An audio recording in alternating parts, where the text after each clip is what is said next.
Howdy folks, Texas Grebner here with Texas Grebner Outdoors. New videos every Saturday, so if you don't want to miss out on your Texas Grebner Outdoors Saturday morning cartoon awesomeness, make sure to click subscribe and check my channel every Saturday for new videos. I love reading your comments and I really do appreciate all of you that watch. This is going to be kind of a deer season prep mashup because we're on the way to the store because I need another easy hanger. And I came up about 5 tree steps short to make sure that I can get in and out of my stand super easy for safety. So we're heading to the store. Got the tree saw here. So I'm going to be limbing out a little bit to make sure that my bow limb's clear. Whitetail season for archery starts October 1st every year in Illinois. And of course, got a package from Three Rivers Archery, so I'm probably going to end up fletching up some arrows this week, just getting ready, trying to lay all the groundwork. And honestly, I live in reality, folks. I don't live in real tree land. I'm a solo whitetail hunter. So you just got to take it for what it is, and if it bores the shit out of you, feel free not to watch.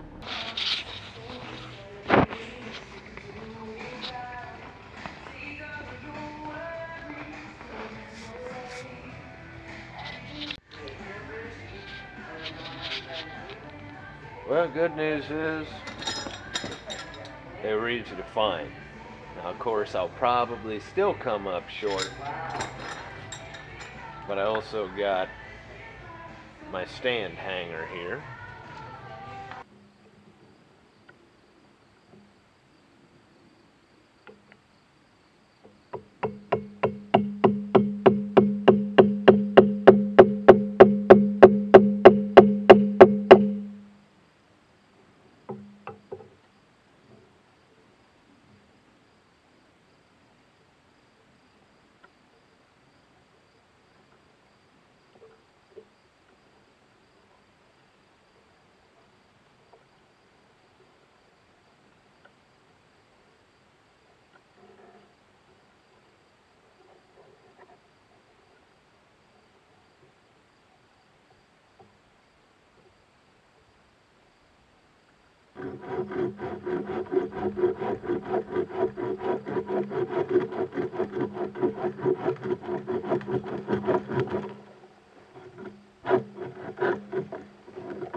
Well, that's one project done.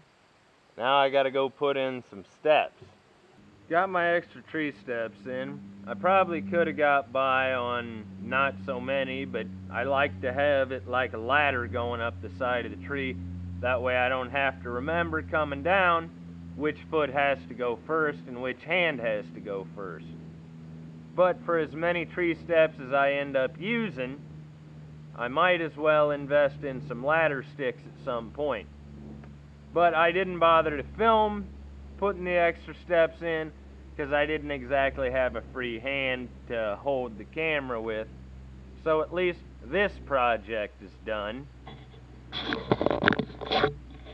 Got that cornfield out the back here, or out the side I should say. I prefer feathers on my arrows, even on my compound arrows. They are not quite as weather resistant, obviously, as plastic vanes. But for ease of fletching, without having to worry about putting too much glue on, not enough glue on, this bonding fletch tape here is really badass.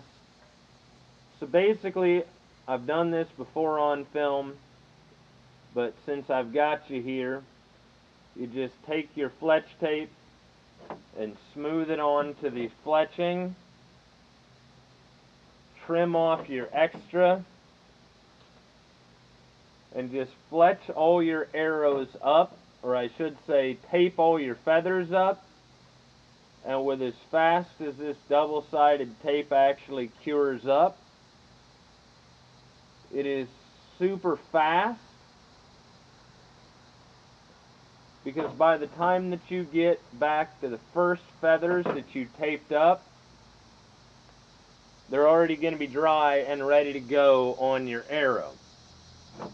Leave the orange side on, of course. Now I've already got these arrows crested, but just whip your fletching jig around to where you want your cock's feather at, or proud feather.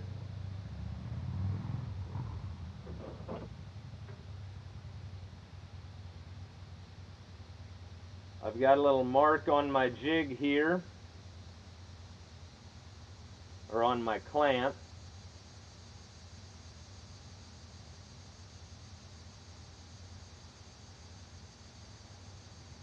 And then just peel your fletch tape off, leaving the sticky side on there yet.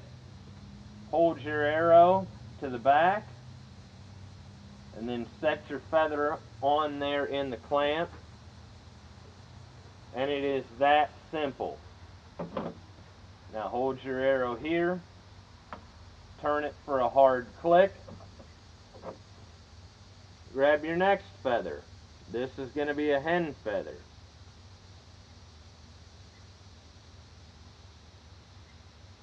Line it up with the mark.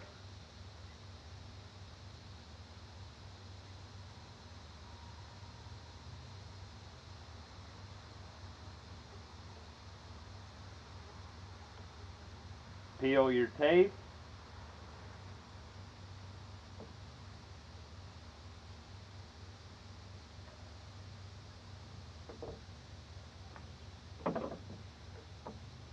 Turn to your next hard click.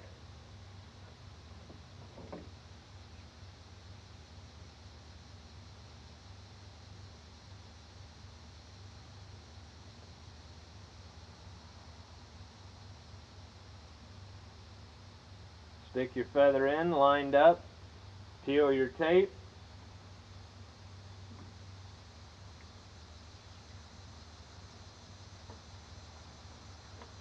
And that's one arrow fully fletched up and ready to go. Now I'm going to show you how to put in your FMJ inserts real easy, so you don't have to worry about epoxying them in. I'm using a 100 grain brass insert and a 300 grain point because I'm going to be using Ashby heads. Get you some of this hot stick. Now we're just going to heat that up a little bit.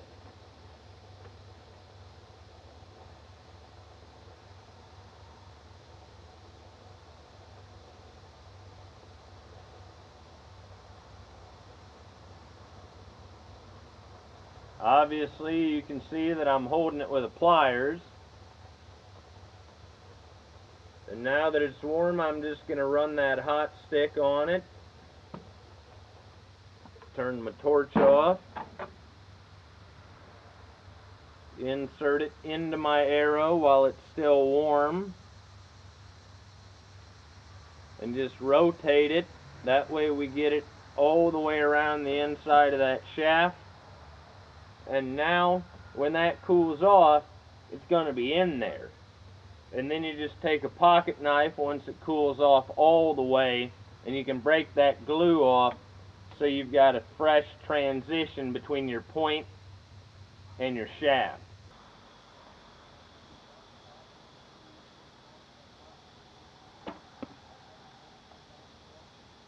Check it out. I think they're a success. Oh yeah. We got money.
You know, I'd like them a little bit closer than this, but I really can't complain about that grouping. Shot trajectory is pretty good. You know, I'd like them a little bit closer than that, but at least I know where my max effective range is, because shooting a recurve out of a tree stand presents a whole new set of problems unless you practice it. And I've still got a lot of work to do before I'm ready to loose an arrow out of that stand.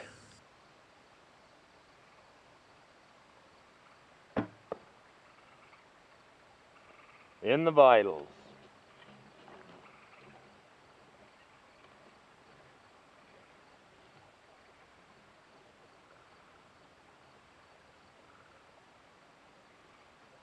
A little far back, but in the vitals yet.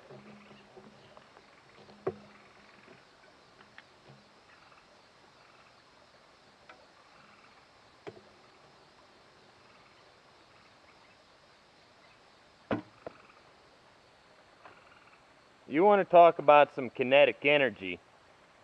How about that shit? Not as good a group as the last group I shot, but to tell you the truth, that's right where I want him to be. So let's go check it out. Like I say, you know you're throwing some kinetic energy when you're knocking your target out of the ground. Granted, I only had one stake on it and a log behind it. Oh wow, I clean ripped my target apart. That sucks. I mean, pretty decent grouping though. Hope you guys enjoyed watching. As always, God bless all my sportsmen of America. Join the NRA to protect our rights. Please check out my friends over at SOETacticalgear.com. Thank you very much to those of you involved in law enforcement and those of you serving in the military. And thanks for watching Texas Grebner Outdoors. Hopefully, this year, I'm breaking my whitetail curse.